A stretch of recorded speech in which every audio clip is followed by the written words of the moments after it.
ఈవీఎంలు ఎవరికీ చూపించవద్దని చట్టం ఉంది. అబద్ధం.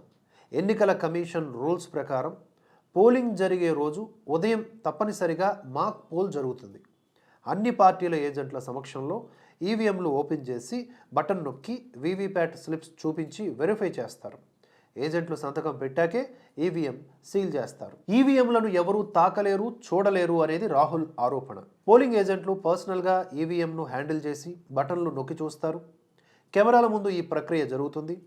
రాహుల్ పార్టీ కాంగ్రెస్ ఏజెంట్లు ప్రతి ఎన్నికల ముందు అలాగే చేస్తూ ఉన్నారు కూడా. ఈసీ తన తప్పులు కప్పిపుచ్చుకునేందుకు బయటపడకుండా ఉండడానికి ఎన్నికలైన 45 రోజుల తర్వాత సీసీటీవీ ఫుటేజీని ధ్వంసం చేస్తోంది. ఇది అబద్ధమే. ఎవరైనా ఎన్నికల మీద ఫిర్యాదు చేయదలుచుకుంటే గరిష్టముగా ఎన్నికల ఫలితాలు అధికారికంగా ప్రకటించిన 45 రోజుల లోపే ఫిర్యాదు చేయవచ్చు లేదా కోర్టుకు వెళ్ళవచ్చు అనేది 1956లో ఆర్పిఐ యాక్ట్ సవరణలు చేసినప్పటి నుండి ఉంది.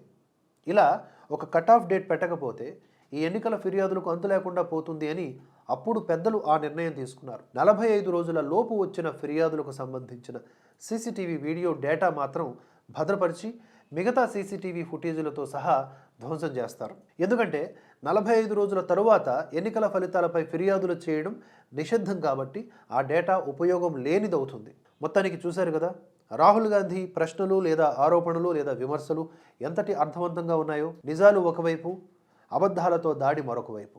తద్వారా జనాల్ని ఆకట్టుకోవాలని చూడటం నిజంగా శోచనీయం.